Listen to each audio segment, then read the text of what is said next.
मुनाफाखोरी का खेल आलू ही नहीं, खाने के पीने के हर सामान में होता है। अब बेसन और सत्तू को ही देख लीजिए, जो चने की दाल से बनता है। चने की दाल 50% तक सस्ती हो गई है। इसके बावजूद अब भी बेहद महंगा बिक रहा है बेसन और सत्तू। 2 महीने पहले तक चने की दाल 140-130 रुपये थी, अब घट करके ये आ गई है 100 तक आ गई है। अभी चना दाल 90 रुपये किलो है, जो लगभग 1 महीने पहले 150 रुपये किलो थे, आज 90 रुपये किलो बिक रही है मार्केट में। पहले भी सत्तू 180 रुपये किलो बिक रहे थे, आज भी बिक रहे हैं। और पहले ही बेसन 150 रुपये किलो थे, वो जो आज भी 150 रुपये किलो बिक रहे हैं, उसमें कोई गिरावट नहीं है। सवाल यह है कि चना दाल सस्ती हुई है तो उससे बनने वाला बेसन और सत्तू क्यों महंगा है? आखिर दाल में काला कहाँ है? हमारी आपकी थाली से जुड़े इसी सवाल पर आज हम घंटी बजा रहे हैं। पहले सत्तू 180-200 रुपये बेसन था, अभी 140-150 का रेट में चल रहा है। पहले चना ले गए थे 120 रुपया, अभी 90 रुपये मिल रहा है हमको। और सत्तू बेसन 200 रुपये किलो पिछले बार ले गए थे, इस बार 150 रुपये किलो हो गया, 160-150 करीब। चने दाल 70 रुपये का आधी किलो पैकेट वाली है, राजधानी के हमारे पास। बेसन जो है 95 रुपये का आधी किलो है, और सत्तू जो है 120 रुपये का आधी किलो है। दिल्ली हो, पटना हो या देश का कोई और शहर, दुकानदार भी मान रहे हैं कि पिछले 1 महीने में चना दाल 50% तक सस्ती हुई, तो ये फर्क बेसन और सत्तू के दाम में क्यों नहीं दिख रहा? ये हाल तब है जब सरकार दावा कर रही है कि देश में दाल की कोई कमी नहीं।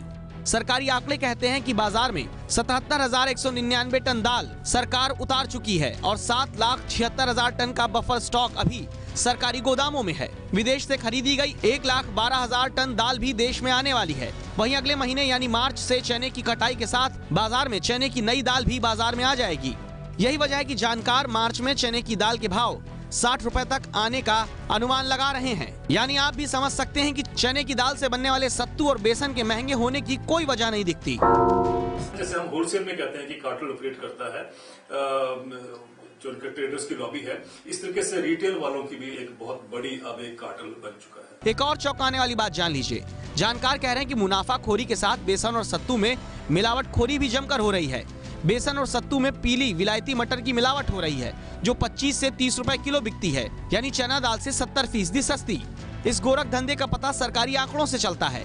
सरकारी आंकड़ों के मुताबिक साल 2016 की आखिरी तिमाही यानी अक्टूबर, नवंबर और दिसंबर में विदेश से 15 लाख टन पीली मटर दाल देश में आई, जबकि साल 2015 में इसी दौरान यह आंकड़ा 8 लाख टन था, यानी लगभग आधा। सारा खेल साफ है, तो मुनाफाखोरों की बजाय ये घंटी हम तक पहुंचाइए अपनी आवाज। अब बात आपकी भागीदारी की। किसानों की बदहाली के मुद्दे पर हमारे दर्शकों ने बजाई है घंटी। देश के कृषि मंत्री और प्रदेशों के मुख्यमंत्री, आप देश की जनता की आवाज ध्यान से सुनिएगा। हमारे देश का अन्नदाता, हमारा किसान जो आज मरने के लिए आमादा है, वो क्यों मर रहा है, इसके बारे में हमारी सरकार को सोचना चाहिए। हमारे देश का किसान जो भी फसल उगाता है, उसका खर्चा जोड़कर, उसका प्रॉफिट जोड़कर उसकी एक मिनिमम कीमत तय करनी होगी कि इससे कम में बाज़ार में टमाटर, आलू, कोई भी सब फसल उससे कम में नहीं बिकेगी। उसका उतना मूल्य किसान को मिलना ही चाहिए। मैं भी एक किसान फैमिली से हूँ। किसान पैदावार तो करता है, वो उसको अच्छे से सींचता है, सब कुछ करता है, उसको खाद देता है। जो दाम मिलता है वो बहुत ही कम होता है, और जो दाम मिलना चाहिए वो बिचौलिए खा जाते हैं। तीसरी चीज़ जो मैंने देखी, हमारे देश में जो गाँव से शहर के बीच में ट्रांसपोर्टेशन की सुविधा होनी चाहिए, जो रोडें होनी चाहिए वो नहीं है।